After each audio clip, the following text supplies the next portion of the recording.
Good morning, good evening, good night, Web3. Yeah. Do you like that, Uncle? Yeah, we're having ourselves a good time.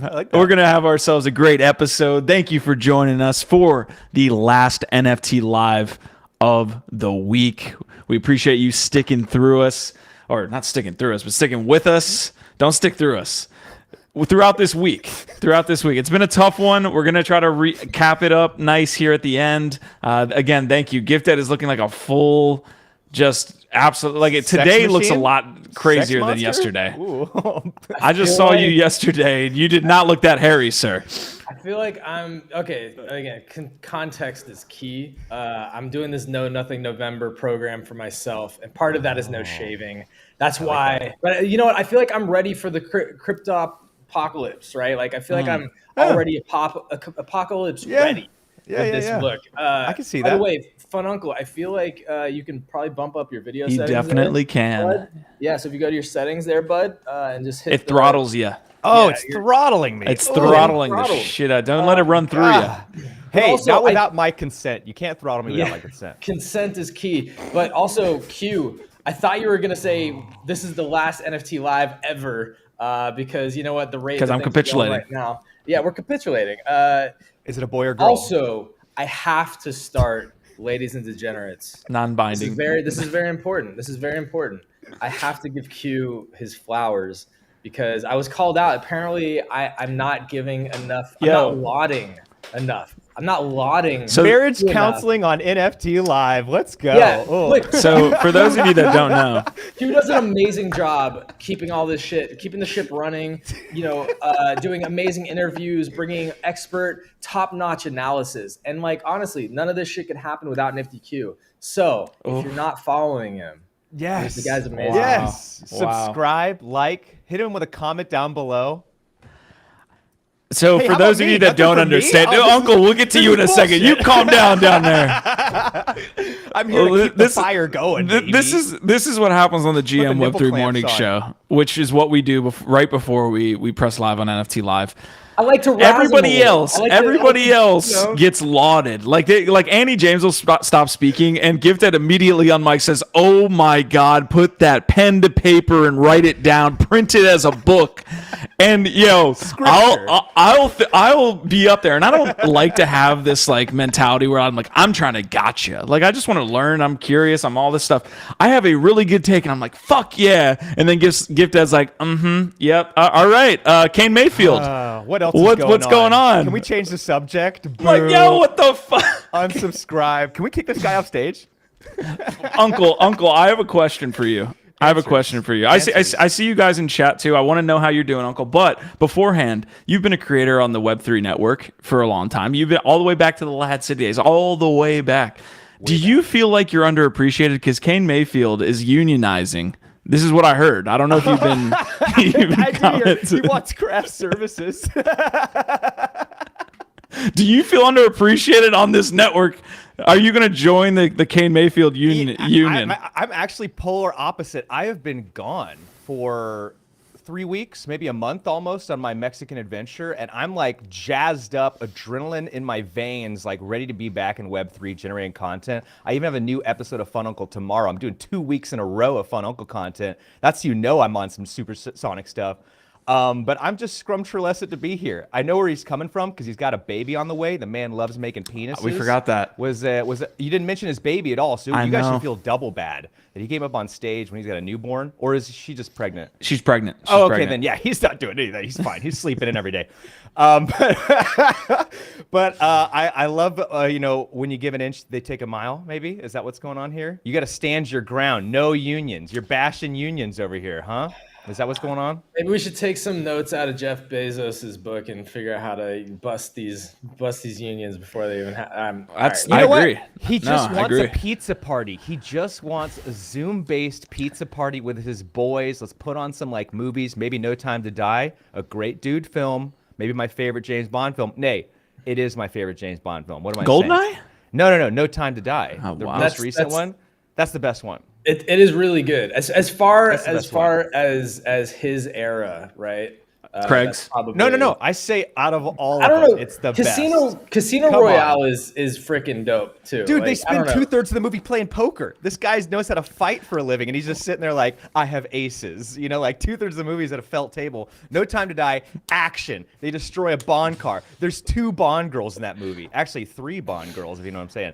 And anyways, Nay, let's get on topic, guys. We will. This Web3 is the best alpha network there is. GM Web3, Monday through Thursday, 11 to 1 p.m. Pacific Standard Time. That's when you see Nifty Q and Gifted fight it out in the octagon every single morning. You don't want to miss this because that's how you roll into NFT Live every single day. It's the hot stuff. You want the hot cakes fresh, and that's GM Web3 on Twitter Spaces. Uncle, I know we're throwing a lot at you early in the episode here, but just give us a TLDR on where you were and kind of your stuff around the world. As where in the world is fun, Uncle, or was? God, dude, this has been. I mean, this year, I've done since May. It's been Miami to New York, back to Miami, then to Spain. I had San Jose. Then I was in Cabo, Puerto Vallarta, then Vegas, and now I'm back sitting in this chair. I did almost like 50,000 miles this year or something like that in the last 6 months, and I don't want to travel anymore. I'm done with it. The bags are put away in the closet, and I'm not getting on another airline, at least until January, I'm hoping. Actually, there might be a GM Web3 party in LA. Is that too much alpha? Shit. Is that too much alpha? No, there's nothing happening. Okay, So never mind. It's too early to be making bold statements on the matter. Let's say that. But like, look, You want to have a wedding, but you haven't bought the ring yet. That's what's going on. You want to have a wedding, but there's no ring being purchased. I get it. There will not be any rings being purchased anytime soon. That's for sure. But Dare to dream. I see where you're going with the analogy, and I feel like if we want to like try and drip out some sexy possibilities here and like tease, it is Thirst Trap Thursday. Yeah, let's give him a little tease. Let's show a button for it. Let's show a little shoulder. You know what I'm saying? So we are actually in talks with a location or two about doing some Web3 events. One would be like a launch party in LA, probably like December 13th ish. Again, not locked in. Don't expect it yet. We got. I won't rent a tuxedo. Don't rent a tuxedo. But and then the other stuff is like there's actually now. I was not going to be going to Art Basel, but I might be buying a plane ticket like today or tomorrow and making it out there. And there might actually be some Web3 events happening in Miami. I don't know. It's down to the wire. Timing. There's only like 2 weeks until this shit, so it's a time crunch, which is why it's not 100,000% yet. But you know what's going to happen? I think the most likely thing that's going to happen is the Web3 content creators are about to have a pizza party. Kane, Mayfield, Easy, the 3 of us. Kane is in Florida, I think. No, let's do a Zoom-based thing. People can come watch us eat pizza. I'm no junk food all November, bro. Unfortunately, no pizza for me. So what are you doing? What are you saying yes to? Water? Good Pooping? Lord. Caffeine, coffee, Mountain Man. Okay. Mountain Man looks pre-workout, beard oil, beard balm. Yeah. Photo shoots for REI. That balm. Yeah. All right. Timberlands. All right, I want to get to some really hot news. This was a fucking amazing thing for the network, in my opinion. A lot of the times we're up here like covering the news, and it can feel, I don't want to say stale sometimes, but it feels like, we might not have the influence that we want to have or that we think we do have and all that stuff. I have a big time announcement here to pull up on the screen. OpenSea, which just recently, up to I believe this past Saturday, had said that they're going to go to optional creator royalties for their existing collections, actually came out this morning and said, this morning or yesterday afternoon, update, we will continue to enforce creator fees on all existing collections. Now, we're going to, jump in and break what that means down. It's not like a full hoorah victory that we want to see from OpenSea in total. But the fact that they, after joining our spaces yesterday in the morning, GM Web3 Alpha Show, after joining our spaces and then hearing from the rest of the community, from the creators and all these things, they updated their stance essentially, or came out to clarify a bit. Again, I won't say this is like a total win, but it was something, and it shows the influence the network can have, the individuals that are tuning in can have. Like, this is all important. What we're doing here is important, and it was pretty cool to see. Heck yeah. The timing's awesome. Yeah. Yeah. No, literally just hours after they came on our show, and our amazing panel of co-hosts and collaborators and contributors all put them to task. Just hours later, they came out with this. So again, like it was a community effort. Like, nobody's here being like, "Oh, we fucking did this." No, like Betty from Deadfellas was organizing. There were some other rooms. The Adam Bomb Squad's expansion program put them on blast. Said we're not gonna fucking mint through OpenSea anymore. So it's like collectively combined, this pressure obviously, let them know that they were fucking up, and they pivoted a little bit, at least course corrected a little bit. It's a small win. The part of what we were talking about this morning is that really, like, they didn't give us anything new. They just didn't take away something that they never should have been taking away, right? So they added a little bit of clarity and specifically said that they're going to keep enforcing. Again, they're already doing this. So it's not like we just like won a bunch of, like, they're doing something awesome and new for us. No, they're literally just not taking away the royalties on all the existing projects that were already getting royalties. So it's not like a big win or anything like that. They're still going into a very dangerous direction in terms of like trying to force every single new project is going to have to include an OpenSea snippet in all of their contracts if they want any royalties at all, which it's not a good solution. It's not cool. So they're still going down this like sort of very negative trajectory. They just course corrected a little bit, so it's not quite as bad. I don't know. So it's a small win, and it does show that the community matters and that we have a voice. It just I don't think it's this massive win, and it may even be a little bit of a distraction away from the bigger picture of what they're doing. Well, kudos to OpenSea, honestly, because a lot of these companies are shoot first, ask questions later kind of companies. And so good on them for like making an announcement, giving the audience time to like stew, meditate, and then come up with their own opinions. And then they did something that a lot of companies don't do, is they listened. They were sending in representatives into communities to listen, and they made a judgment call based on what the community thought about their decision. And so I think we should be giving them a little credit, honestly, for like listening. A lot of companies don't do that. A little bit. Yeah, they definitely get a little bit. And shout out Stevie again. Stevie is the head of community over at OpenSea, who came on the show, and honestly, he took a barrage. Like he really he did. It's his job. His job. Yeah. Don't like. Let's not be that. It's his job to be the front line and take a lot of the cannon fire from the community and to do that listening. But he did it well. He didn't have a lot of good answers, to be honest, but at least he showed up. And to Q's point, it's really cool for us because this is one of the first times that this community-driven network, the Web3 community, has, I would say, really spoken out and had an impact on something that is truly meaningful, because these standards, these marketplaces have a lot of power right now. And specifically, again, I've hit on this several times, but when you create certain standards and expectations, it can be very, very hard to upturn those, right? And so once a standard and an expectation is set, it becomes incredibly difficult to shift or change that. And that's what I've been saying is so damaging about all of these marketplaces taking this really short-term quick mentality of like, fuck it, throw artists and royalties under the bus. It doesn't matter because we need volume and traders fast. Our quarterly reports aren't looking good. Volume's down. Fuck it all. It's like, yo, you are literally throwing out the entire ethos of all of the artists and creators just like that, and creating a new expectation and a standard that all of traders just don't like. Yeah, well, nobody else is paying royalties. These marketplaces don't pay royalties. So why do artists need royalties? So we've been having this discussion here for the better part of 2 months, which was what was so cool about OpenSea hopping in and actually partaking in this conversation, because we've been covering it since the beginning. We've been, voicing our opinions since the very beginning, since the first marketplace. I believe it was Magic Eden was the first one to kind of pull push the first domino over. I think it was like X2, Y2, or X2. It doesn't matter. It was one of them. Yeah, it doesn't matter. Yeah. So again, we'll continue to kind of have this discussion as it goes forward. I don't want to make this again a royalties discussion, but it was cool to see the impact that the network had, that you guys had. So definitely give yourselves a pat on the back there.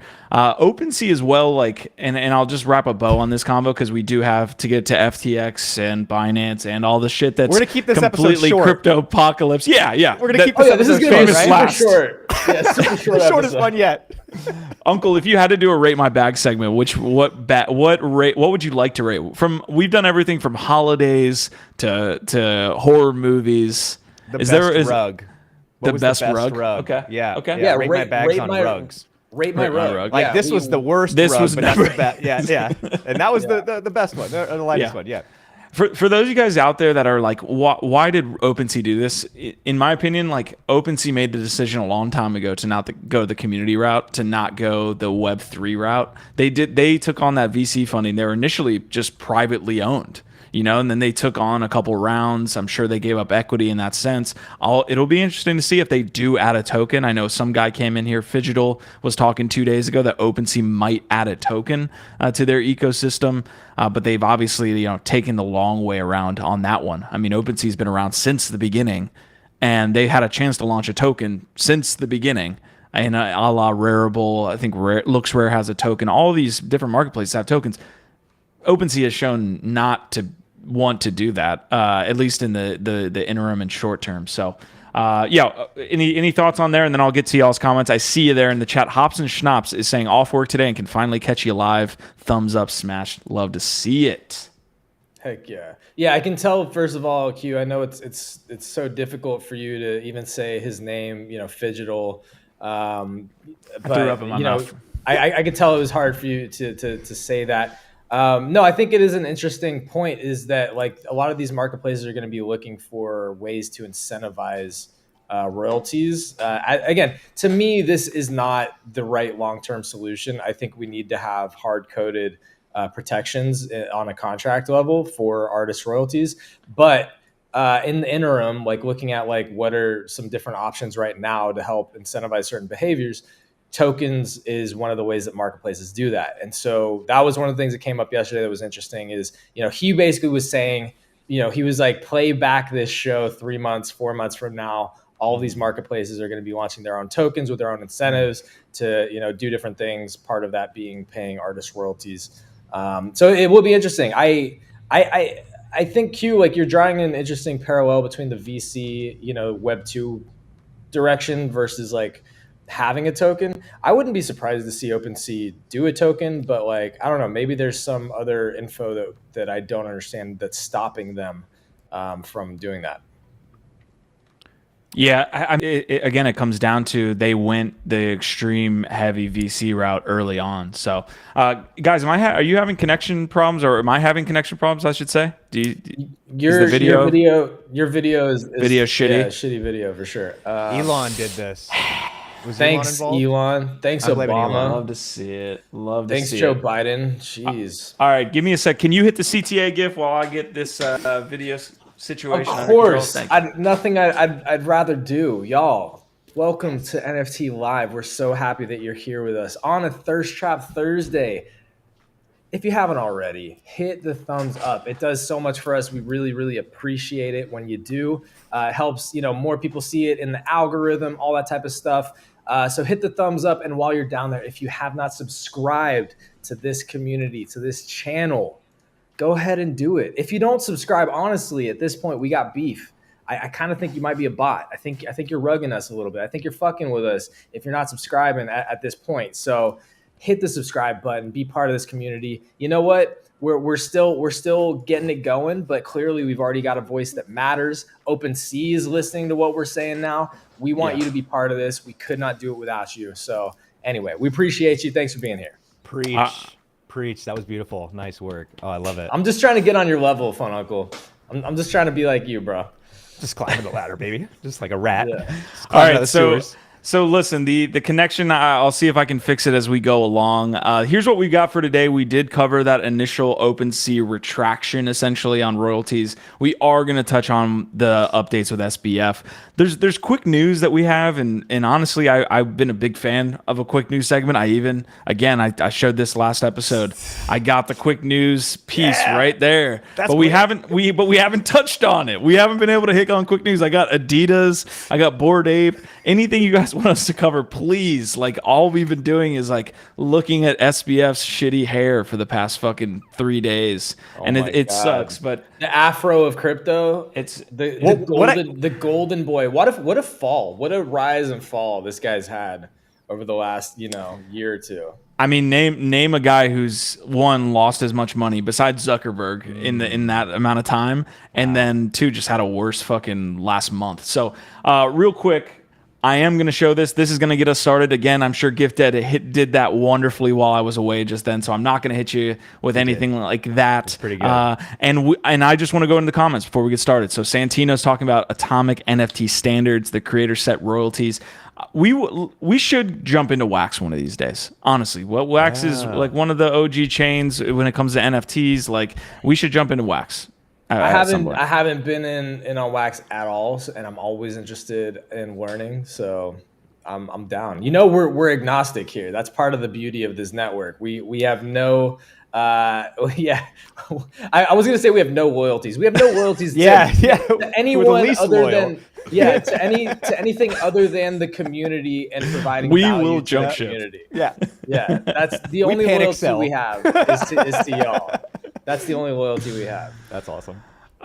So Prodigy's in the chat. Well, speaking of loyalty, we're going to touch on some OG community members here. Asmodai, Prodigy saying that's dope to the moon, commenting on the fact that OpenSea heard what we were saying. Asmodai saying first I saw in cinema was Living Daylights. Is that a James Bond comment there? Cam Taylor saying GM digits OVOT. Fun Uncle is saying well dingle my berries. Yes, I am. We'll every day of the week. Pax had a comment earlier. And I need to go back to it. I might be able to find it, but he was saying some alpha was put in the chat. I need to go find that. And then Matt Rack, he's in the house saying OVOT, SBF aged as bad as presidents do. And let's get into that. This just came out, I believe, in the last 2 hours.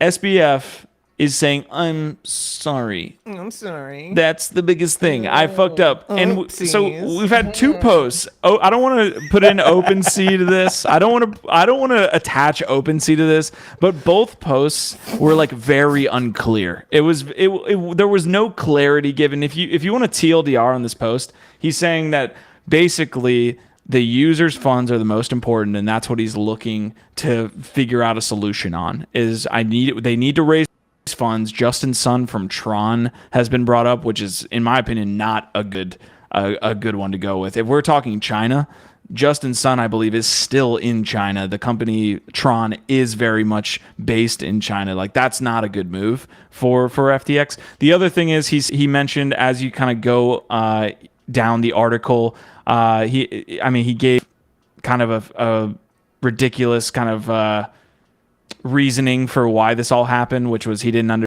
understand the leverage. Let me see. Poor internal labeling of bank-related accounts meant that I was substantially off on my sense of user's margin. I thought it was way lower. So that's the official response. He also talked about CZ in this. We've been talking about their battle, if you can even call it that. He's blaming his bookkeeper, his accountant. Kind of. Yeah, I would say so. Here's the comment on CZ. At some point, I might have one more to say about a particular sparring partner, so to speak, but glass houses. So for now, all I say is, well played, you won. Elon, that's a shot at Elon. I know it. It's got to be Elon. CZ, that's... No, I know. I'm trying to insert Elon in here because it's Twitter as much as I possibly can. Elon did this. This is all Elon. So, GIF, again... I want to get back to that comment saying you basically was blaming his like other individuals. He said, I fucked up, I'm sorry, but something happened within the FTX part. Again, FTX US is apparently unaffected. That was another thing that came from the thread. He just didn't know, guys. It's not his fault. I'm sorry. Right? Yeah, we're so sorry. He Just rubbing his nipples. it's honestly it's honestly Oh. it's actually not funny at all, like how bad this is. Like if you go look at what's been happening this week because of all this, and also the fact, like, I didn't know SBF was also tied to Three Arrows Capital, to Luna, to all of these other, like, the worst shit that has ever happened to the space, that has caused, tens of thousands, if not hundreds of thousands of people to lose their all of their savings and go fucking maybe totally bankrupt, is tied to this guy now, right? So that's why we're over here, like, kind of mocking him a little bit for the, like, oh, I'm sorry, like, oh, I'm sorry. Did I lose billions of dollars really quickly? Yeah, My bad. but he's still okay. He's still got $1 billion to his name, right? He's gonna be all right. But there's a lot of people out there that will not be. So honestly, it's not actually funny. We're trying to bring light to it, and like, make it digestible and not just curse the whole world right now. But it's days like this that show you again, how much nonsense there is, that even the experts in the space have no idea what they're doing. People are creating liquidity and creating value out of thin air. Like, literally, there was this whole fucking circle jerk going. I don't know if you can find that post that we were talking about in GM Web3, but basically showing how FTX and their FTT token was basically like doing this, collateralization back and forth between Alameda Capital, which is their own company, and they were just pumping their own bags and, like, selling it back to each. It's like, dude, they're just creating, like, fake money, and that's what so much of this has been built on. Which is ultimately why a lot of the TradFi people, the more conservative people out there, have been just sitting by, like, kind of laughing, like, y'all are ridiculous. This is crazy. And today, I feel like a little ridiculous. These are the things that make you feel ridiculous for believing in some of these people. If you can get that link in the private chat, I will pull that up. Gifted, I just want to say, great take, just phenomenal. Wow. Just every Write day, that down. It's Monday scripture. through Thursday. Poetry. Giving damn takes, hey, man. and I also want to preface that, like, I've been a big Solana advocate the last couple months. I have been stacking Solana, and if you look at some of the videos I've made, from Fractal Marketplace to the Solana phone, like, I've been talking about the Solana blockchain. I've been heavy in Solana, and so this was a punch to the gut. Like, when Solana dumped, I was just like, oh man, that's basically all I've been buying the last 3 months. Jesus. And so, but the thing is, the reason I'm still so, like, jolly about this whole situation is because I believe in that team. I believe in the technology they're building right now. And I look at Solana as one of those, I don't want to say too big to fail, but they've got too many good things going for them to have this one slip up cause them to go to zero. And I hear that a lot right now. Like, Solana's going to go to zero. The sky is falling. And I'm like, no. They're doing all right. There's whole marketplaces, NFT and play to earn game marketplaces built on top of Solana. Those will fail long before Solana does, and I see continuous innovations in both of those fronts. And so I'm not worried about this. I do have some bags that got wrecked during this, but I'm looking at it just like these are long-term plays. We're looking on 2 to 5 year time scales. Like, not worried about it. Yeah, my great goats aren't looking so hot right now. Pretty bad. But yeah. I'm back, baby. Uncle's back. Let's. All right, but on the positive note, on the positive note, because you can always find some good in anything if you look hard enough, right? And Cass Vegas, shout out Cass, she was on the show today pointing out that, like, what one of the fallouts or ultimate results of a lot of this near-term volatility for Solana specifically might be added decentralization, because that was one of the biggest issues with Solana, was it wasn't that decentralized, because FTX, Alameda, et cetera, had 10+% of the full supply on their books. So with all that changing, you actually might have additional decentralization coming on chain for Solana. Yeah. I don't want to FUD. I do want to add to this story. I think it's super pertinent. There was going to be this large Solana unlock, and I still have to dive in. I really want to kind of, it wasn't really dissected essentially on the alpha show, but what we see here up on the screen is that there was this large huge unlock that was going to happen on Solana. Now, keep in mind, the Alameda folks have a shit Solana that they need to sell to, in some ways fund the solvency issues, which is users trying to pull their funds out of FTX. They need to be able to somehow have the USD to do so. Some might say that they should sell their Solana to do so. Well, so there was this public unlock that they postponed for 2 days. They postponed the unlock. And again, I love Solana. This is not a good look, but yeah, it's all market manipulation. But the reason why they're doing it is very clear, is because all of the things that are happening, including the unlock, create a bunch of selling pressure. And so this is what downward spiraling looks like when you get all like a bunch of FUD, a bunch of bad news with these other catalysts like an unlock, all of this creating, momentum towards the bottom. It can be catastrophic for a chain, a coin, a crypto, whatever. And so they're trying with this postponement to save Solana from going into a death spiral. So like, look, I mean, like Fun Uncle, we're trying to give both sides. We're trying to give the optimistic take, but like right now, Solana is in a treacherous place. It's in a bad place. Trying to figure out what this Solana is being unstaked from. It's delegated stakes. So when people stake on Solana, like again, what the technology is essentially, I'm really dumbing it down, but the technology that ETH is now working, mining rigs that it was on proof of work, the delegated stake where you stake in order to effectively, process transactions on a network. Well, people were running for the hills, but it doesn't get unstaked instantly. They put a delay on this stake. So that's what I'm thinking this 18 million, I think people are calling it 18, it might be a little bit more, is. But they're saying that actually we're going to move this to 2 days out, so that maybe, again, that's the conspiracy, so that Alameda can do something and be able to sell without all this huge market dump.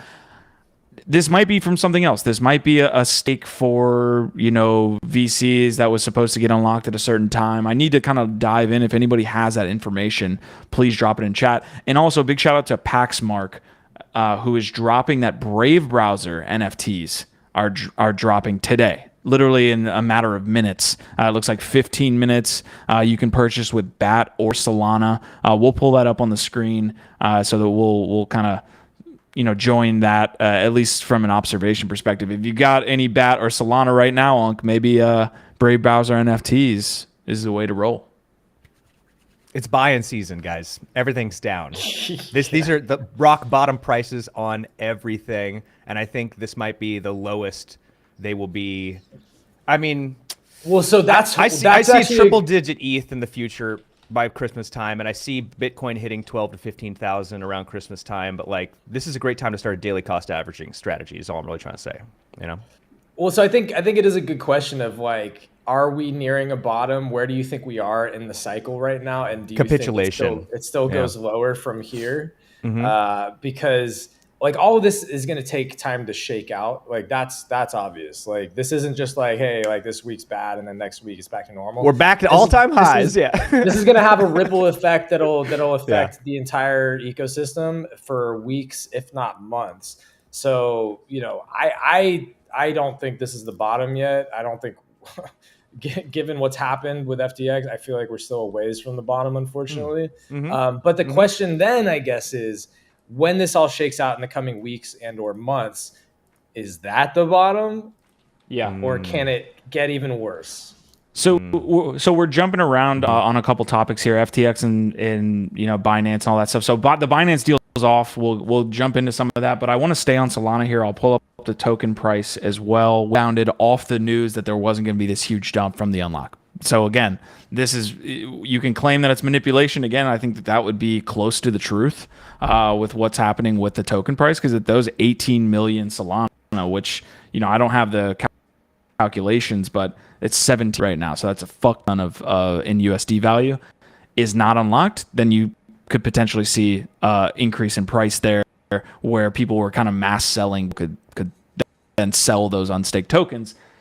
Anyways, the question I'm going to pose to the chat as well, you guys, is, and this comes from NFT Evening, what happens with Solana NFTs? And I kind of want to go through this in real time too. Like if there's been any announcements from Justin Kahn from Fractal. You mentioned Fun Uncle talking about that marketplace. If there's been any mention from Frank DeGods, like these founders of projects on the Solana chain, what happens to the NFT? Like,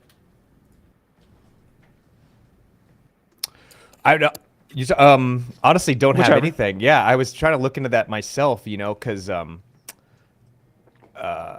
other shoe has to drop. Gift's totally right that like there's no good news, there's only bad news. And so we're not going to see a turn until several months after good news starts to come out. Think about the macroeconomic thing. Ukraine, this is the closest we've ever been to a nuclear bomb being dropped ever, maybe even the Cold War. So there's a lot of other external factors, even the housing market. And I've even heard that like car loans might be a big problem because people have these cars okay, so I have a buddy who works in car dealerships, and he says that like most people who come in to buy a new car are still paying off 2 other cars.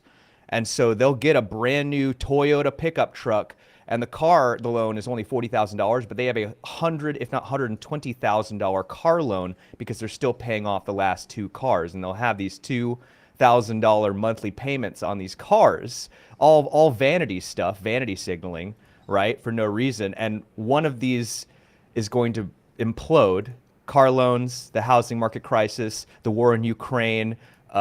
Something's got to give. The other shoe does have to drop, and we truly are going to see a bottom then. And whenever that does happen, yes, that will be the historic lows, the lowest price you will ever get anything pretty much will be on that date. And it'll be sometime before this next election. The presidential election's coming up. Republicans want that spot. And so old money, oils, manufacturing, that basically everything the Republicans own, they're going to do their best to tank the market, blame it on the Democrats, being like, you want us in office, we will make it better. Remember what Trump did in 2020? In 2016?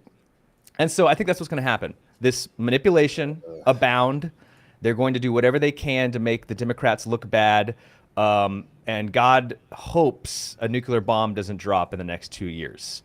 So that's where the real bottom will be, guys. If a bomb ever drops, buy. Actual apocalypse. Yeah. If the Apple start to buy. It's time to buy.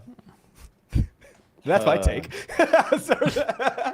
As I maniacally laugh about it, things are going to be fine. And here's why: because it has to work out.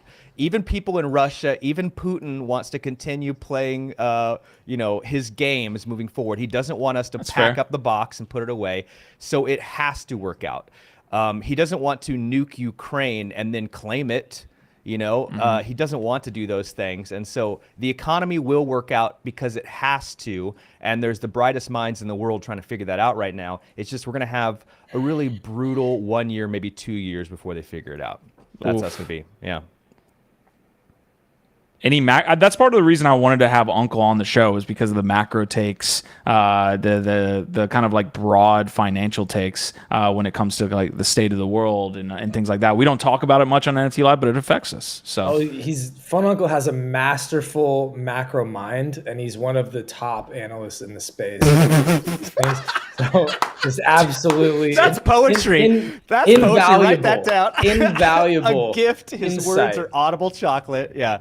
You're a blessing. Invaluable Audible insight coming from the uncle right there. So give him a follow, give him some love, pump his stock, pump his bags. And while you're down there, go ahead and hit that thumbs up for this kind of high quality analysis. And while we're circle jerking each other, Gift Dead, I cannot wake up every single morning without GM Web3. I put it on my commute to work. While I'm sitting in my meetings, I've got an AirPod in and I'm listening because this guy has his finger on the pulse. If you want to drink directly from the cup, you got to do GM Web3 Monday through Thursday, 11 p.m. Eastern. This is how we're getting through the bear market right here. This is it. We just got to pump my hands are under the tables, right? Yeah. I'm skiing over here. God. We're skiing over here. Oh my God, Uncle, you're too I just got back from Mexico, man. I'm a little quirky, dude. All right. Well, it's Thirst Trap Thursday, so we're all a little thirsty today. Go ahead, Q. No, we're I just want to post a little bit. I know I'm having some video connection. I'm going to figure this shit out. I don't understand why I'm having these lag video connections. I know I'm running a bunch of browsers, but it shouldn't be that way. So I'm trying to fix that.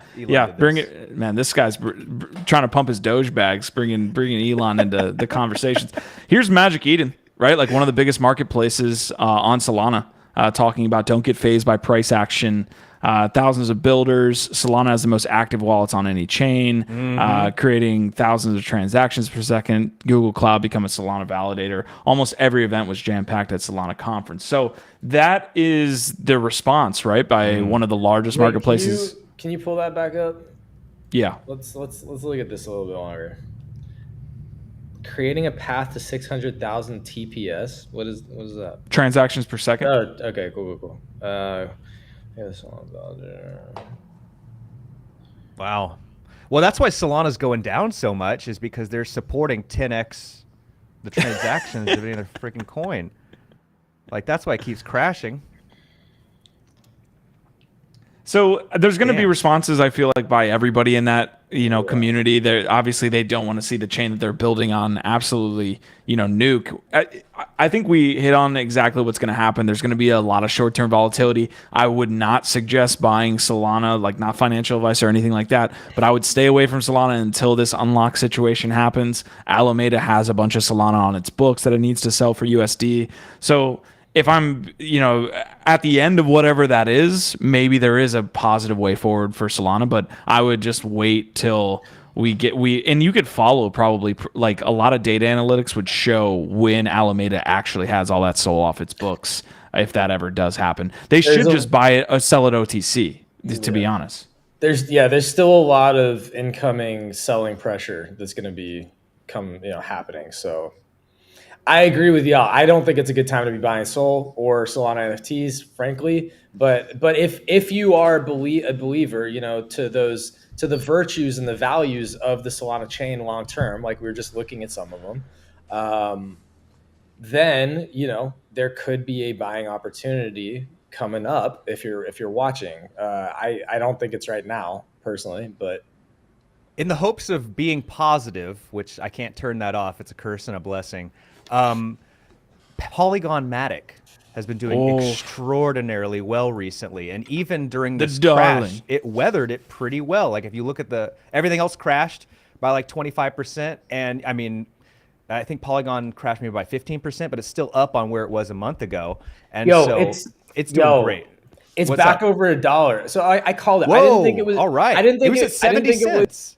Was going to go. I didn't think it was going to go back under $1. I told people yesterday it was an opportunity to drop back under $1 because of the Black Swan event. It's already back up over $1. I'm telling y'all, I don't think Polygon is going to get stuck back under $1 at this point. It's got too much positive momentum and development already happening that's going to be coming on chain. So like if you've been listening and paying attention, I called it yesterday. I said, this shit's back under $1. Big opportunity. I don't know. I feel good about my calls on Polygon. You're right, Uncle. I'm agreeing with you 1,000%. Let's go. Polygon's something to buy.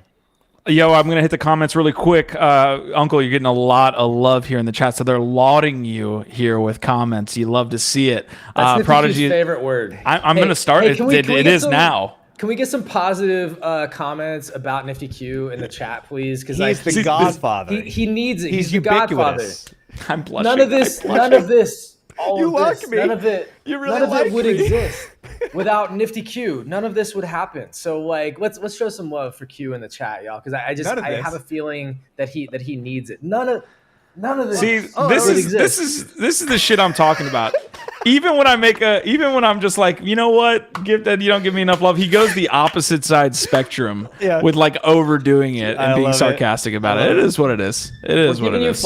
We're giving you flowers, bro. It is. These are like the flowers that die in like 2 days, or fake flowers. I don't even know what to call it. You get rugged on flowers too. All flowers die in a few days. That's how flowers work. That's fair. Easy and Crypto saying our vibe, our tribe. Yes, Easy. Thank you. Speak Easy is happening tonight. You guys check it out on the Web3 Twitter Spaces. Uncle is freaking out. He's having a seizure because it's so good. I'll be Prodigy there is saying, sure. Yeah. Prodigy is saying Q sucks at League of Legends and he is toxic. You get no love. We are here for your guests. God damn. All right. Well, was a violation. Get him. Emotional. I need to bring the emotional damage guy on the show. Not as a guest, but like as a constant graphic. Gaming and major brands entering Web3 are choosing Polygon. Cam Taylor, I agree, Cam. We are all in agreement on Polygon's benefit or like fundamentals at the current rate. Baps is saying Nifty Q forgetting he owns the mute button. It is true. It is completely true. I could do this show completely by myself, honestly. Like I have that many takes. I have uncle-like takes that makes sense here. But I'll bring them back up. Oh, what was that? What was that, Uncle? I said take me to it. If you're gonna take it, you can have all of it. You know. I don't know what that means. I just almost coughed on my coffee. Works every time. 60% of the time. Hey, while you're here, please leave a like on the episode. I think literally if you do not leave a like, GiftEd thinks you're a narc, GiftEd thinks you're a bot, GiftEd thinks, a lot of things. I don't know. Go ahead. I don't want to speak for you. Yeah, no, absolutely. If you're not liking the show and if you're not subscribing, like you're a rug. Yeah. It's like bottom line. Like no that's how that works. So you can thread count on that. You bunch of rugs. I got to work on that one. That one was the delivery sucked too. I'm trying to make a rug pun. You haven't been back in a while. It's fine, Uncle. You'll get there. I'll get grounded. Yeah. Okay, so we touched on earlier in the episode OpenSea royalties. We're not gonna hit on that again. I think we covered that pretty well. We're touching on right now Solana and that ecosystem and that fallout from SBF and FTX. Here, I guess we could have the SBF conversation as well, right? Again, Binance is now pulled out. The regulators are circling. I'm going to pull up some links here. One of the hot takes from Web3 is that he'll be in handcuffs soon. Yeah. Whoa. That was shout out to Mo Runda for the hot take. Whoa. That was a hot take for sure. I'm going to try to pull up some regulator talk here because they're basically saying, yeah, we need to look at what's happening here. I mean, classic. That was probably the thing you could bet on the most, that directly after all this was going to be the regulators coming in for the easy prey, a low-hanging fruit, if you will. But I'll try to get that. Any other, I mean, look, I'll pull it up and see if you guys have any takes on this specific article, but I want to get the whole kind of platform. So this comes from the blog. Okay, Zach. Rugs. All right. Urgent need for legislation after FTX collapse, says Maxine Waters. Wow, what a take by Maxine here. Urgent need. Really jumped out on a ledge for this one, Maxine. But yeah, this is what you're going to see. Legislators that photo is horrifying. Yeah. That image is actually horrifying. She's like red, which she looks like a puppet. Like she looks like literally a puppet, like one of those like marionettes. Like, I don't know. It's a horrifying photo. And I feel like, you know what, this sounds bad. It's like, oh, how are you're judging a woman? No, I'm just saying that image, the way that it's affected, the effects and all the colors, and it's just kind of scary. I don't know. Anyway. And they did it on purpose to scare That's not us. the point. Fear That's sells. not the point. Yeah. I do have I actually, keep going. I don't want to derail things because I learned last night that like Tom Brady and Giselle put $650 million into FTX. And so talk about a divorce that they're going to go through right now, that they had basically their entire net worth tied up in FTX, and they're going through divorce, and the Buccaneers aren't doing that well this season. Oh, man, he's sleeping on the couch. Oh, boy. Hey, Buccaneers still leading the NFC South, all right? You got Hey, at least he's sleeping on his own couch on his own accord. Like, damn. Got him. This is bad, yeah, so. I mean, look, this could cause me to go off a whole other tangent. So yeah. Don't do that. I don't know how far we want to go down this. Freeze. We'll come back to that. While we're doing that, we're kind of going through this in real time. Honestly, what you could do right now is go to Twitter, type in FTX in your search browser, and literally just get in real time what's happening. And that's kind of what I'm going to pull up here. I also have your tweet that you sent as well, GIF. But this is FTX maybe looking for Kraken to help. So again, this is a US-based exchange. This would be a positive, I think, for the space if Kraken got involved here. Again, I don't think it's going to be one singular entity. It's going to be multiple kind of stepping in here to help out. But yeah, Kraken looking to help. Let's see. I will literally type FTX into my browser. But what is this tweet that you have here from the great John Woo over there on the Avalanche blockchain? this is basically, we were talking about circle jerks. This is showing the the nonsense that's going on behind the scenes. That's how a lot of these marketplaces or cryptos or VCs, a lot of them are spinning up these and making a ton of money, but also like creating these insane valuations basically out of thin air. And so this shows the interweaving of conflicting interests happening between FTX and Alameda, right? And basically says this is how this happened. Specifically, if you're wondering, how does FTX, a company that was valued just mere months ago at $30 billion, go from that to bankrupt? How does that happen? Where does it go? That's what this tweet is about. It shows you how it happens. Can we pull it up again real quick? Yep. I'm only moving in and out of the screen share a little bit because of the connection issues I'm having. But yeah, go ahead. So this is how it works. This is basically spelled out for us so we can try and understand. FTX, the marketplace, creates their own token, FTT. Alameda, Sam Bankman-Fried's company, basically the same people, other company, that's his trading company. Alameda buys or pre-mines FTT at super low prices. They're the insiders on their own coin. Of course they are. They get a bunch of it early. FTX then pumps their own stock. They pump their own coin. They pump FTT. Alameda posts that FTT that they got from their own marketplace as an insider back to FTX as collateral for borrowing real money.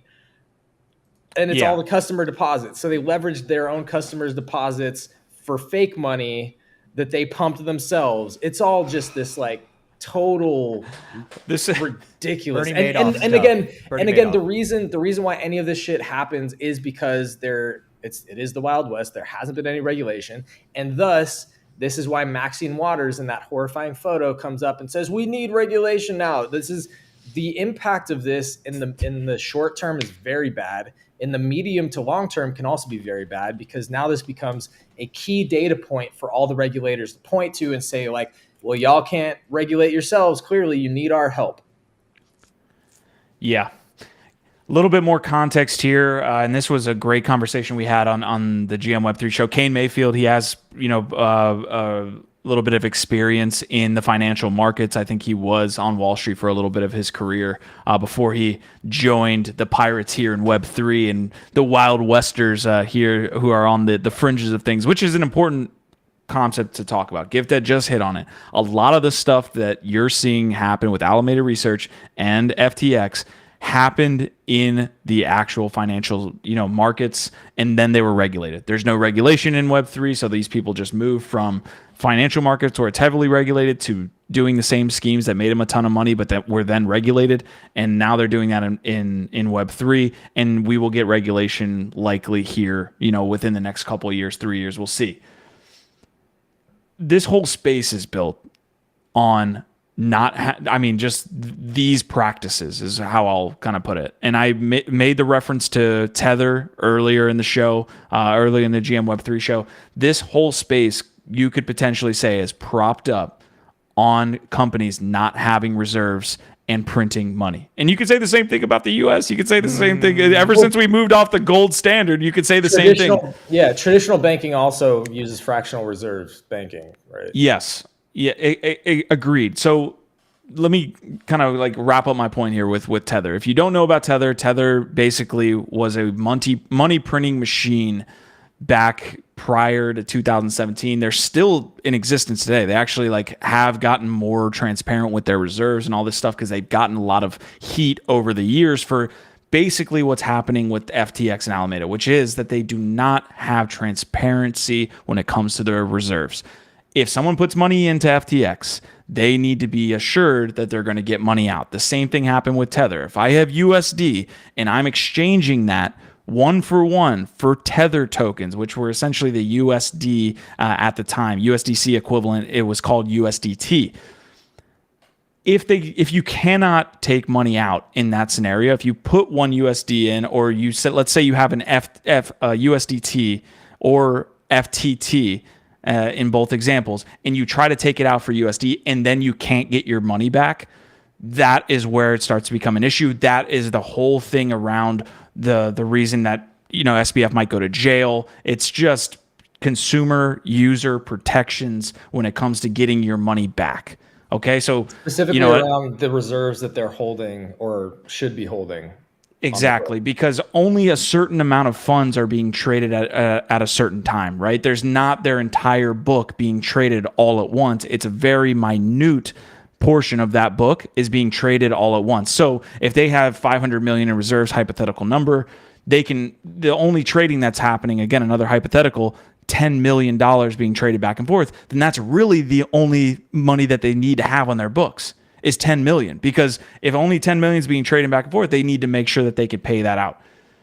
This is all to say, if you're interested in the history of the space and what it's built upon Tether doing the same exact thing that Alameda and SBF are doing right now, is that they're printing money that they don't have, and then they're buying up assets to pump up the space. You could probably say that Alameda was doing a lot of pumping of projects via funds that they never really had. And that's what Tether was doing. So if you go back to the... so this is all kind of a house of cards that starts to come unraveled now, which is why that ripple effect, domino effect is going to impact the entire space, because they've got their tentacles and their fingers in a million different pies. And also, like, I'd be remiss if I didn't say, like, that was some incredible analysis. Yo, give it up for Q for coming through with the My value. hair's standing up. Yo, seriously, my hair's standing up, dude. I got chills.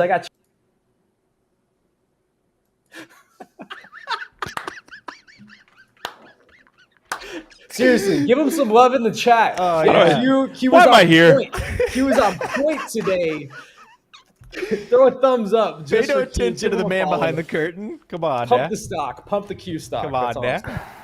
If you have no idea, like it's crazy for me. I'm not gonna even address the comments that were just made. If you're in the space and you don't understand what Tether was for this space, go back, do some research, because literally the entire space has been propped up by money. People were buying assets with USDT when there wasn't, they created it out of thin air. And yeah, you could say the same thing about the fucking US government, but there's a whole bunch of other features that go along with that. Bitcoin, Ethereum, all these early assets were purchased with USDT that didn't have any reserves behind them.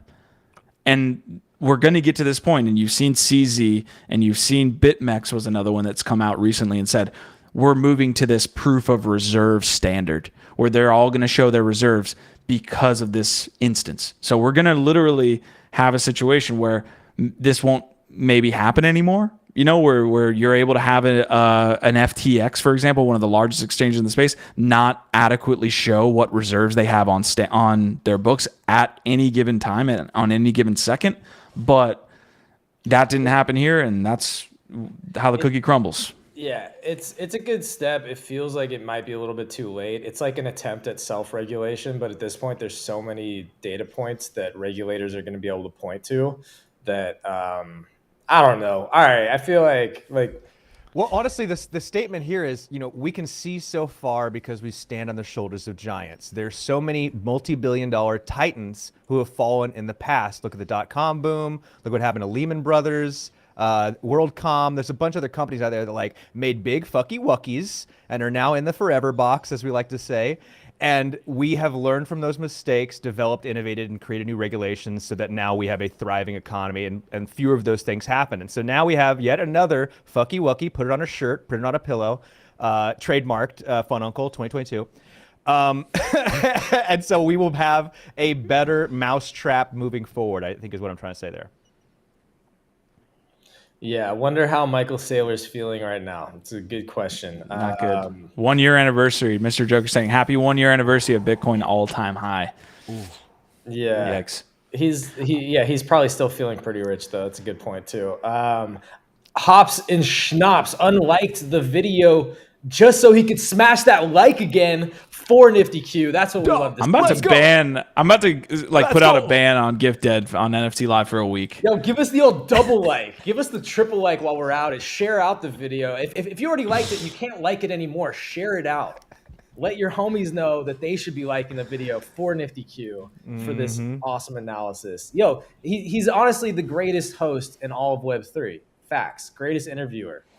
Facts. He's our All journalist. Yep.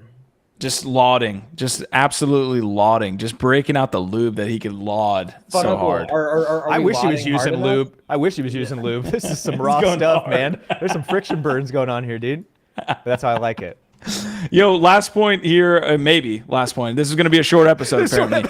Alameda Research is the culprit here. There were some comments in the chat. If you're still kind of like trying to wrap your mind around Uncle's awesome shirt, I can't help you. But if you're trying to wrap your mind around how this all happened, Alameda Research is a trading firm.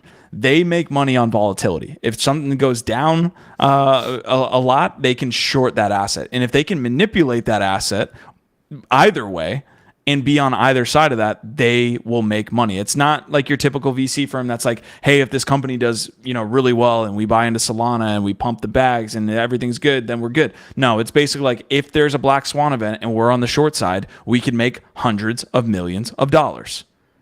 So there was a tweet that I tried to find, but it actually got deleted, that was talking about, and Gifted, you mentioned this early in the episode, that SBF could have some part in the Terra Luna situation. That SBF knew about the Terra Luna situation. Again, he can make money on the downside when the market goes completely down, which we saw 3 months ago when Luna and Terra completely collapsed. There could be, and sources have said, that SBF might be tied into that as well, which would just be an all-timer. It would just be like, dude, get this guy out of the space as fast as possible. And so a lot more of this stuff is going to start coming to light because of FTX. And so that's why, Mo's hot take about, expecting to see him in handcuffs, maybe there's some truth there. If there's a lot of degeneracy and tons of people losing lots of money because of his the market manipulation or the malpractice, the decision making that they've been doing, the shady business tactics, there's a chance that it rains down on him pretty hard. I don't know, but yeah, if it does sound like Alameda, somebody was in here saying Alameda is really like, yeah, here it is, Crypto Shegs. Hey guys, Alameda is the real culprit in the crypto market. Maybe there's some truth there. It seems like Alameda might have been at the center of a lot of the negative things happening. To your point, Q, they're a trading company that can make a lot of money from volatility, whether they're creating that volatility or just profiting off of it and exacerbating it. Again, what? This is actually, there's a parallel here between GameStop and what was going on. GameStop was basically the community rallying behind the idea that this institutional market manipulation of driving companies into the dirt and profiting from these companies that people love going under is not good business practice. And they all came together to say, you know what, we can use your own leverage against you, right? And so if Alameda, if these companies keep behaving this way, I don't know, I'm going to be interested to see the community find ways to return fire. Yeah. I mean, Crypto Shegs is also in chat saying, is SBF still a billionaire? I'm not sure, but maybe barely. I know he has equity in a lot of these companies, so that can shift very rapidly. Fuck that guy. Yeah, no, seriously, I agree with that. Knowing what we know now, it's tough to obviously cheer for the guy. Jesse Powell, CEO and co-founder of Kraken, we had a commenter put in chat that we should bring up his tweet. This was a great response to what is happening right now. This industry is made up of so many smart, passionate, open-minded, welcoming people with genuine humanitarian interest at heart. I know we're going to get past this. True believers will not be deterred, but this is a massive setback. I'm really trying to control my rage. This isn't about aiming high and missing. This is about recklessness, greed, self-interest, hubris, sociopathic behavior.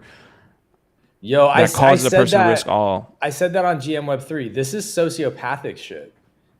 Especially if Alameda and SBF have been part and parcel to and benefiting off of the Luna, the 3AC, all those situations, this shit is straight up sociopathic behavior. Mm-hmm. It's fucked up.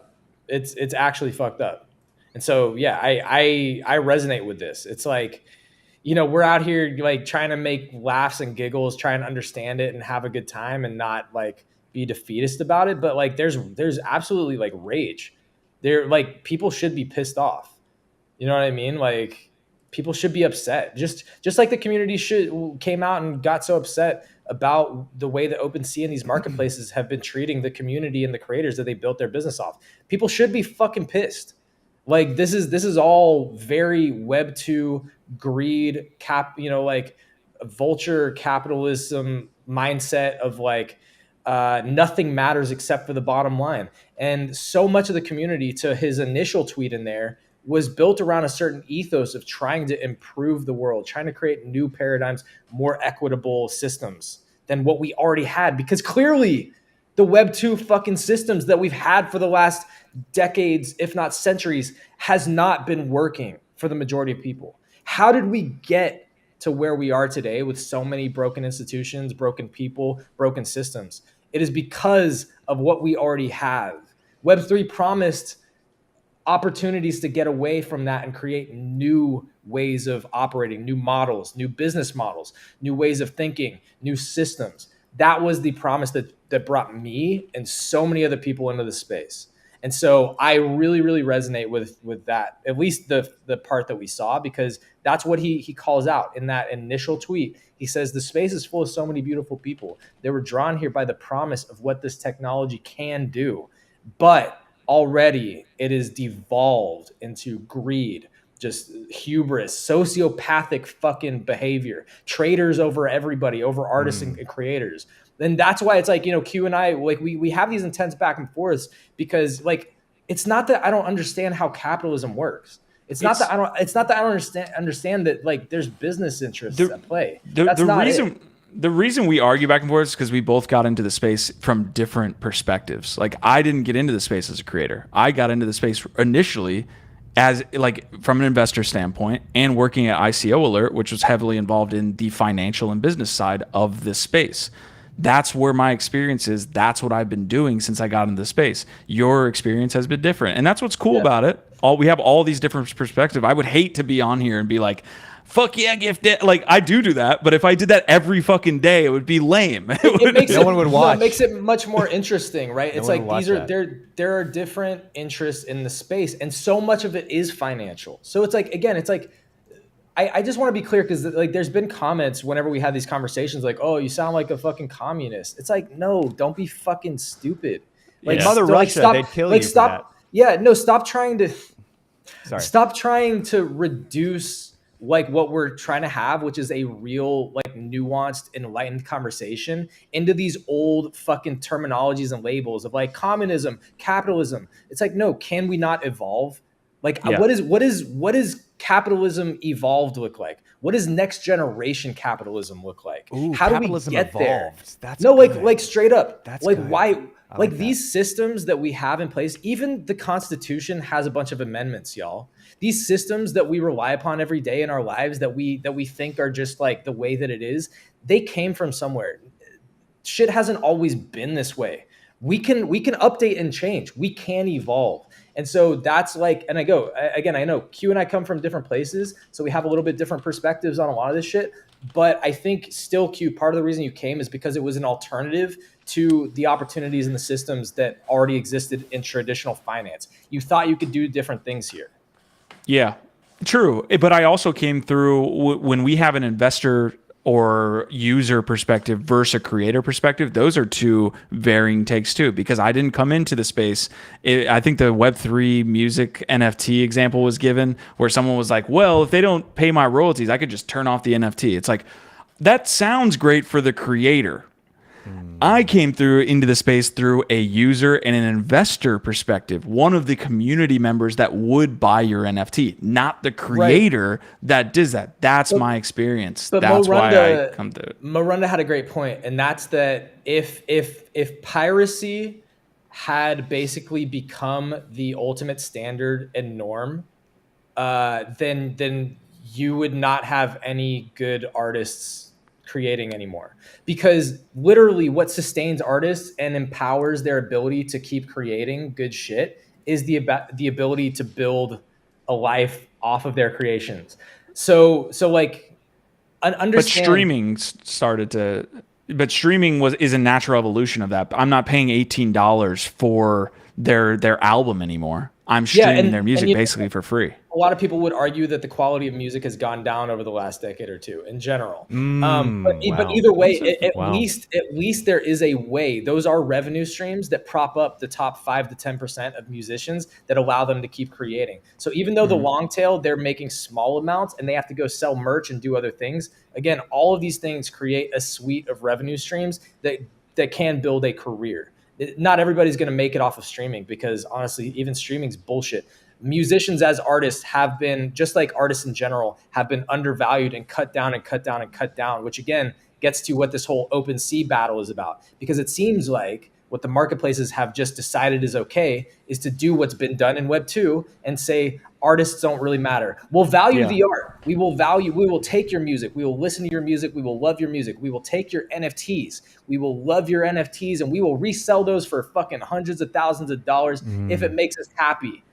But we will not value you artists who created any of that shit while you're alive. You can fucking rot and we don't care. And that is literally the history of artists forever. Like it's fair. Like the thing that attracted all these creators and artists to the space was the opportunity to get away from that and create a new paradigm. The artist formerly known as Prince, you know, that whole scandal. They took his name from him, the royalties and the record company. So it's been happening forever. You'll never find me on the top of a hill dying for the record company. So that example is definitely a good one when you're talking about creators, and I'm not going to get on that side. I remember being at ICO Alert, which at the time was one of the bigger, it wasn't an exchange, but it was a discovery platform for ICOs. I remember being there when the business ran out of money. I remember being there when everybody had to get fired. Like, and that's just another perspective of like OpenSea has to pay the bills in order to keep the lights on. Now, you made a great point on the financials when it comes to how they, what did they do with the money that they've made over the past 2-3 years? They've made billions, I'm sure. And also another interesting point that got brought up on this morning's GM Web3, Cas Vegas came in sharing that there's been research companies specifically looking at the amount of fraud, of plagiarism, basically of like how many of the projects that are being minted and launched through OpenSea are actually fraudulent. They are stealing artwork, they're plagiarizing artwork, they are not what they say that they are, and selling those to people as something else. What percentage? And what they found is that over the last 6 months or so, especially since the free mint meta picked up, is that over 80%, 80+% of all of those sales, of all of those projects is fraud. They're defrauding the buyers, saying that it's this artist, that it's this new project, and they're just stealing from other platforms, repurposing that shit. Holy crap. And yet, what you need to remember about this is that OpenSea is profiting every single transaction. Every time that a user gets defrauded and buys into something that they think it is, and it's just a stolen piece of art that they ultimately don't own and cannot remonetize because it's not real, it's bullshit. Every single one of those transactions, OpenSea's taken that 2.5% over and over and over again. So but they would make more money if they had the creator fee attached to it. So they're getting rid of the creator fee. So they're losing money in this scenario. The point is not only have OpenSea been making billions of dollars off all the legit creators, they've also been making billions of dollars off of defrauding their collectors. So it's like they don't have a lot of legs to be standing on treating their fucking legit community this way. It's fucking bullshit. And also the fact that even again in their recent note about, hey, we're going to backtrack a little bit and like, okay, we're going down this horrible road, but like, we'll still include y'all a little bit, all you people that we've built our business on. Sure, I guess you're okay. I guess we'll keep you in. Like, even with that, they did not mention their marketplace fee at all. They're just avoiding that. They told us yesterday on the show, well, that's different. Well, our fee is different than your fee. It's ours is hard coded, so it's like, dude. At the end of the day, if you guys don't like the moves OpenSea is making, that's another conversation I'd love to have. It's like, let's have a rate my exchange And let's talk about a way that we can move towards another exchange that does it. I've tried to pull up LooksRare in the last episode, and they were down for maintenance. So like Rareable's another one. Like Rareable's come up a bunch in this like royalty situation because they saw the narrative that they could play off of, which was we're a community-driven platform. We're going to come out and say that. But Rareable has had issues with just being a good platform from a user interface situation, and they have the token. S tier. They got a token and they're community focused and they're protecting royalties. S tier. I'll say it first. There you go. Rareable 2. First S tier exchange on Rate My Exchange. Easy and Crypto saying, I want you three bringing this spicy attitude to Speakeasy tonight. Hot episode today. Oh, I'll be there. I'm coming. Crypto Shag says plagiarism is huge on Polygon. Also saying artists need to understand the business side of the art just to be better empowered. Jacob Dean is saying OpenSea walked back their move away from royalties, right? Can you elaborate on what they could do better? I think Gifted just like kind of laid it out. So if any final takes there, I also just got a comment from, I believe, let me make sure that I've got the right person here. I think it could be Mr. Joker. We were just talking about Tether and all that stuff. Well, it looks like Alameda could be trying to make money by shorting USDT and then figuring out how. And again, shorting a stablecoin doesn't make any sense unless some kind of other black swan event takes Tether. It could further cripple the crypto industry, says Gainsy222. Like if this guy needs to be just kicked in the dick and like put down. I think I don't mean to be saying that, but he's turning his own personal death spiral into a death spiral for the entire crypto industry, and that's what, again, this is sociopathic, and it's now become systemic. He's turning this into a systemic risk for like the entire crypto space based on his own greed, his own malfeasance, his own over leveraging, and his own sociopathic fucking behavior. This guy should get kicked in the dick straight up. No, like this is horrible. So many people have already lost all their fucking money. How many more people's lives is this guy trying to ruin? Take those balls, put them in a mailbox, slam the door over and over again, right on the testes. I think the glass half full here is, and I can't stop doing this, is we know who the real ones are. We talk about the sociopathic behavior and these nasty capitalistic ideas and these rug pulls. But what you have to do is once the dust settles, find out who the real ones are. No one's going to Jeffrey Epstein's island anymore. No one's going to buy any cryptocurrencies that Kim Kardashian promotes. That's because the real alpha generation is happening here on NFT Live with Nifty Q and Gifted. The guys have their finger on the pulse. These two know what's up. The real ones who are not going to rug you, ain't sociopaths. My hair's standing up just thinking about this crew of alpha generating legends we have here on the Web3 network. You like that? That's segue. Fun Uncle's back, baby. I'm back. That was damn.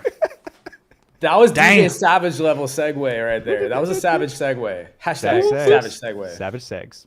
Yeah. I'm following this, Uncle. I can't, I don't even know what to say after that. Like, your setups are just fucking masterful. Space Smells Like is saying institutional money being invested in crypto will dry up for a long time, maybe years and years. That's the bearish case. There are a couple not bearish cases, a little bit, leaning more towards bullish. That FTX might. No one had exposure besides Tom Brady and Giselle to FTX in a long tail kind of situation where this could be maybe an isolated incident. I say isolated very skeptically because, again, it obviously has far-reaching consequences. But the worst case scenario is that there are major funds, major exchanges, all of these people with money in the space that have long exposure to FTT or are somehow exposed to FTX. It could be an isolated incident, and maybe we get over it in a couple weeks, months. We deal with the regulation, obviously. But the worst case scenario, again, is that multiple funds and multiple large entities in the space have a lot of exposure to, what FTX is doing. I think regardless of all, like, yes, it most likely will have a very negative impact on institutional sentiment moving forward with regards to, do they want to dive into this space, given how bad shit's been getting and how much fuckery has been coming to light.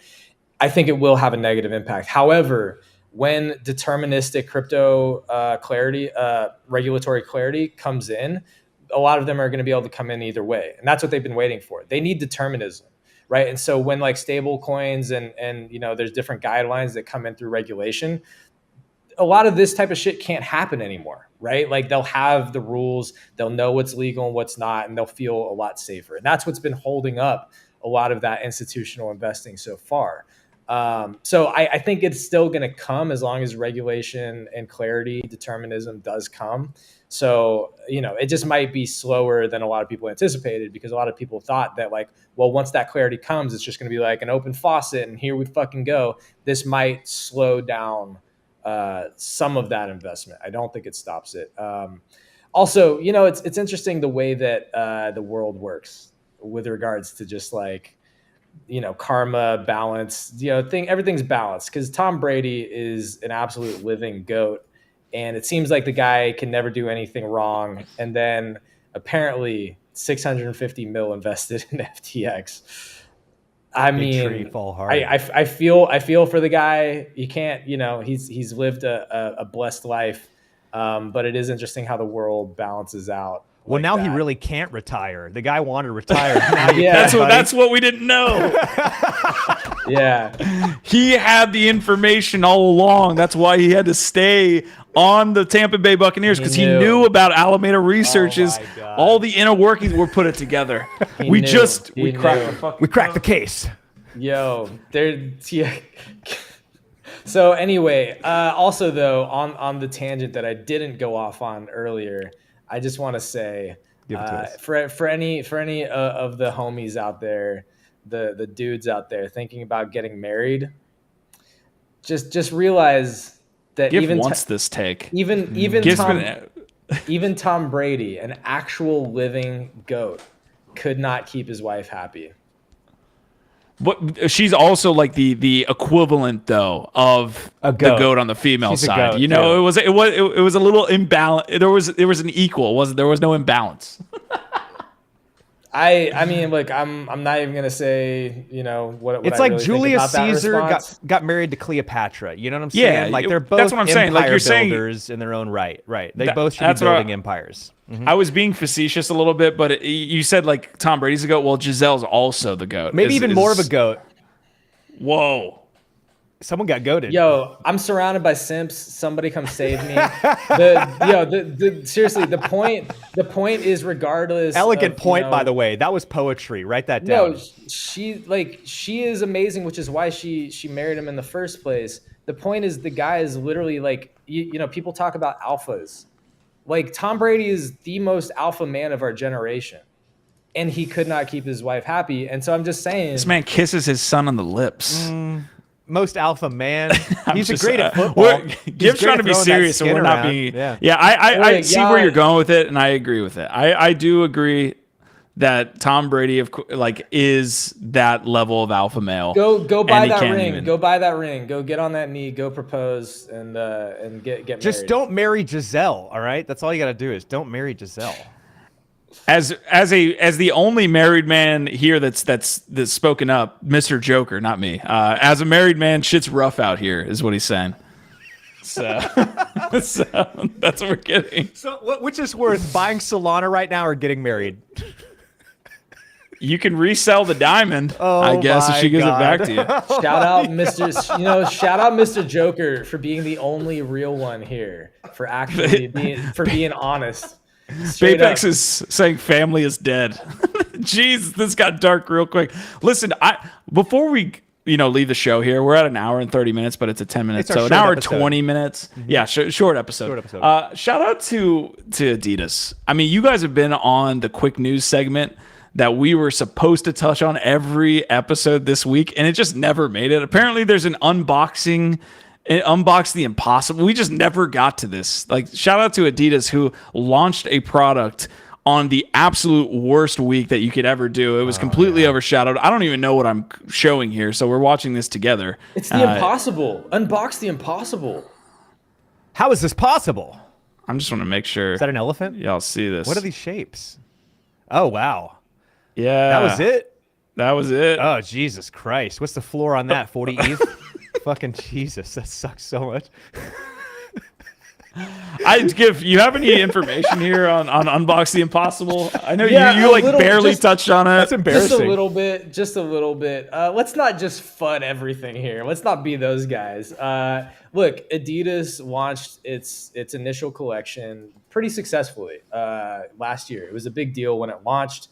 Huge deal, massive deal. Everybody was hyped.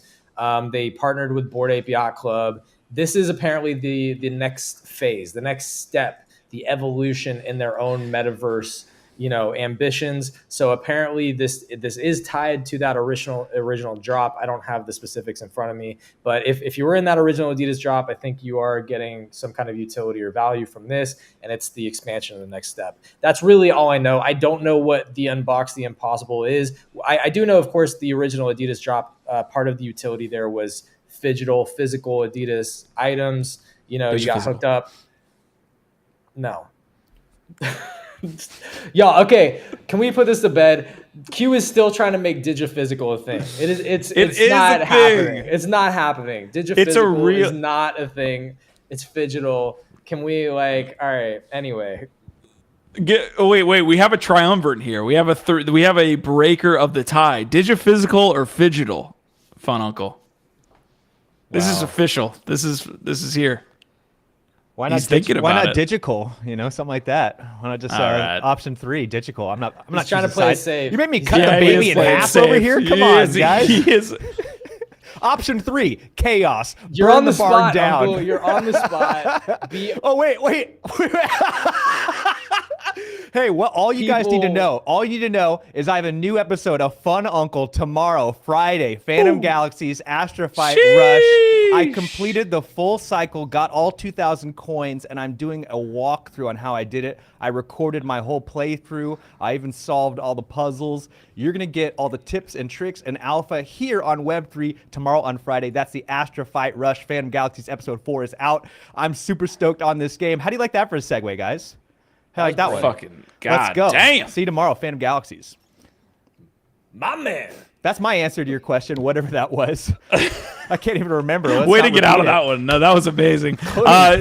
We're starting to get comments here as it's related to digiphysical versus phygital, which we should have a whole episode about. Digit's saying start a poll. Listen, Monday, because we're already an hour and 30 minutes into this episode, Monday, we will start a digiphysical phygital poll, a war, if you will, to figure out the answer to this problem. Yeah, we will, but I'm also going to front run you on my own Twitter, so whatever. Follow me at GIF on Twitter. And what's your take, GIF? And FUD it. I can't remember who's the who. Which one does it matter? Does it matter? It doesn't matter. This is about keep it blind. Nature. Mm-hmm. This is about common sense and nature. It's phygital. It's not about what I want. It's just it's just the smarter choice out of the two, But some people take a while to catch up, and that's okay. All right, GIF, I gotta ask: are you left-handed? GIF, are you left-handed? And Nifty, are you right-handed? I gotta know why. This. I think I might be able to answer a lot of questions. GIF, you're left-handed, aren't you? I'm right-handed. And Q, are you right-handed as well, or are you left-handed? Okay, all right, never mind. Nice try. Nice try. I want to see something Yo, happen wait, here. Fun Uncle, what's your zodiac sign though? I'm a Libra. Can't you tell? Can't you tell I'm balancing this shit right now? Yeah, honestly, that makes a lot of sense. But that's why this is never gonna work out, bro. We can't. Are you you're a Leo, aren't you? You're a Leo, dude. I am a Leo. Can you tell? Classic Leo. Yeah. Actually, I'm not. And that's why my hair is standing up, because everything you say is poetry. It's write it down, top-notch stuff. My heart skips a beat when I hear the things you say. Phygital users are obviously pervs on the children's. The chat is degrading into just chaos. Damn you, Tom Is that Brady. True? Is that true? Damn you, Tom Brady. Oh my God. What an episode. Crypto Shags saying, guys, always a great show. Arafim, and I'm hoping I say that right. Arafim is saying we have alpha females listening to the show. Hell fucking yes. Also asking what Q and gift sign is. I'm a Taurus myself, and yeah, I'll just leave it there. I guess that's the end of the episode now. I'm just kidding. You guys were freaking awesome today. Darren Pacheco, Easy in Crypto, Mr. Joker, Digits. You guys were absolutely fantastic. Rad Key. I don't think I'm getting it to everybody. Baypex. I am Nifty Q. I'm not going to take gifts. I love your outro, by the way, GIF. Like I'm gifted. Y'all have been awesome. I almost said that because I like it so much. But you guys have been awesome. This was the last episode of NFT Live for the week. I'll let these guys take us out. But you guys again have been amazing. Our vibe, our tribe. Let's go with Fun Uncle first, and then Gifted, and then we'll be out of here. Well, of course, Speak Easy tonight, 9 p.m. Eastern on Twitter Spaces. I'm going to be there or be square. Nay, be there or be octagonalized. And also, you can check out my new episode of Fun Uncle, Phantom Galaxy's Astrofight Rush. They are paying you to play this video game. Only costs $7 to get the NFT, and you can make that money back by competing in the cycle. It was super easy. I've got a walkthrough on how to do it. You'll see that on Friday. GIF, over to you, my man. Yeah, I'm just, again, I feel blessed and grateful to always get to hang out with these amazing people. Fun Uncle, you're a treasure, a national treasure. Stop. In the nation of my heart. Oh, wow. Nifty Q, population Nifty 1. Q just absolutely killed it today, like he does every day. I mean, seriously, man, we couldn't do the show without you. So appreciate you, Q. More than you know, more than I let on normally. So we appreciate you. Y'all, if you haven't smashed the like and subscribed, what are you doing? It means a lot, and you don't want to miss what we've got coming up. We're doing daily podcasts, shows on Twitter Spaces and here on YouTube, and we are always covering the most topical, the most relevant topics and things that are happening across the Web3 space, providing all of the alpha, trying to give it to you straight. We're trying to be as honest with y'all as we can be. We're not going to be just pumping a bunch of bullshit. We're never going to lie to y'all. We'll be straight. We'll be real. And that's it, y'all. This has been another awesome week. That's it. And awesome in terms of like our shows. It's actually been a really fuck yeah. So self-love wise, take care of yourself. Don't be too hard on yourself. And actually like what Cass said today, which is, be understanding and empathetic that there's a lot of people hurting.